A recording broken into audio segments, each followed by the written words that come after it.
All right, so now we're moving into the dry single vineyard GG direction, and while from the Grand Cru side, it's just the off-dry style. Okay. So let's do it like this. All right.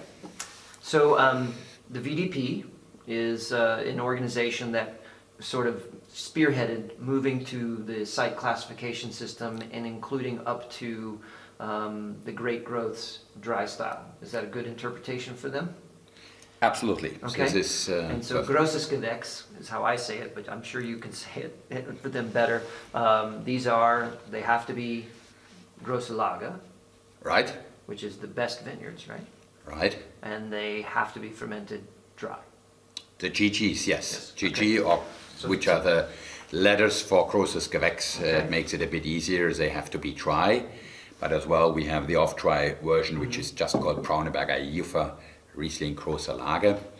So GG is a little bit typically German, so it's doubled. They're coming from a Grand Cru side. And they as well, designed with Grosses Gewächs or GG. Shortly about the history, 10-15 years back, the intention of the top producers more in the southern region of Germany was to sign the top dry wines with something, with a special word. So this was the idea of the Grosses Gewächs or GG. And within the, I don't want to say change, but with completing the classification in Germany and especially at the Mosel as well, they said, okay, let's call the top vineyards here Grosse Lage, Grand Cru side.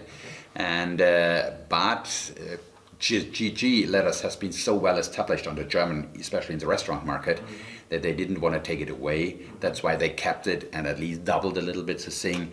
But it's because people today are talking about not just the best dry wine, they're talking about a GG. And so we have two from our two top sites, Juffer and Juffer Sonnenur, as well a small description about the different sites, because everybody, or quite a lot of people asking me, what is the difference?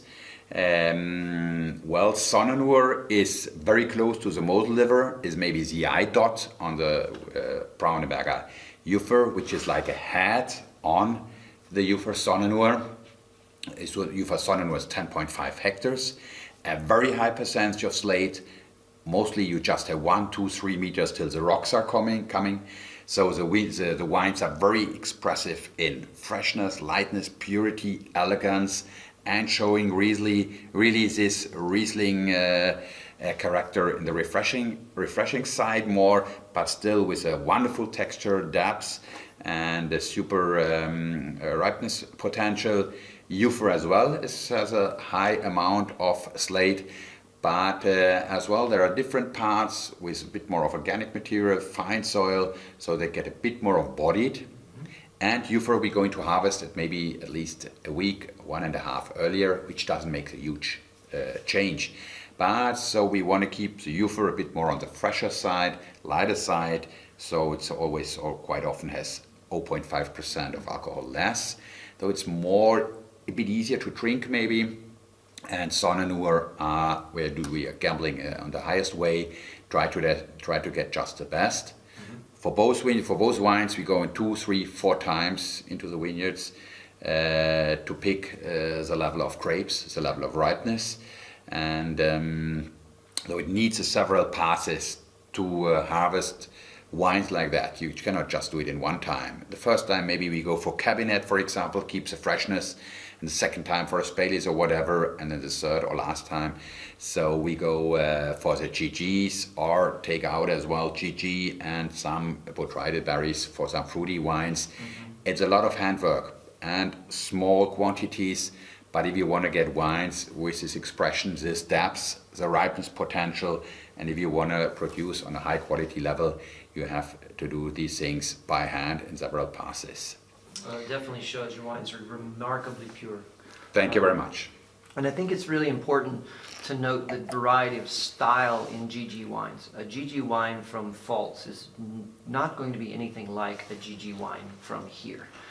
These wines are really deft, and I don't want to say lean because they actually have richness, but it's it's a linear power Yeah. as opposed to this sort of broad spectrum, almost Alsace-like flavor profile that you're getting out of Pfalz. So when our staff takes these wines out, they need to be ready to explain that the Mosel GG, by and large, is a different kind of dry style of Riesling than the producers that sort of started the movement, I suppose, in Pfalz, etc. No, this is absolutely, and I'm happy that it is like this. Yes, because absolutely. if I'm going to visit Fritz Haag, and Fritz Haag is standing for freshness, lightness, for sure more depths, less depths, depend on the level you are, and purity, but as well Fritz Haag is standing not just, both my father and me, we like to drink not just one glass. You should drink one glass, and you're getting thirsty to have the second one. But to get back to the question, and why is Mosel should be different to other regions? If you go into Mosel, you want to drink Mosel. We are in a world, I know it is sometimes a little bit international style, but what is international style? For me, it's more individuality. It is Slate that we are tasting here. We are more in the northern part of Germany, so we have a long hang time, which gives the wines expression, the finesse, but they're not just getting more alcohol. They're not getting more depths. These wines are wonderful with fish, with boiled fish, fried fish, with a salad, or with white meat dishes. It's more on the lighter side, and this is the typical expression of these wines. As I said, you should drink one glass, even in the range of a GG, which is something you don't drink every day, maybe you do. But it is a wine where you drink one glass and you're getting thirsty to have the second one. And this with a wonderful texture of freshness, lightness, a balanced minerality. We produce these wines, as I said, in several passes. We do them skin contact, give them a little bit of a lightness, creaminess, depends on the vintage. For sure, what we do with our grapes, we work with a gravity process. That means just with a fork lifter. All the grapes are not pumped. It's very important for us. They are fermenting naturally, the GGs. Part of the GGs depends as well on the vintage. A huge part in wood casks, in small 1,000 liter, in 2,000 liter wood casks. All used one, so we don't want to have the taste of the barrique.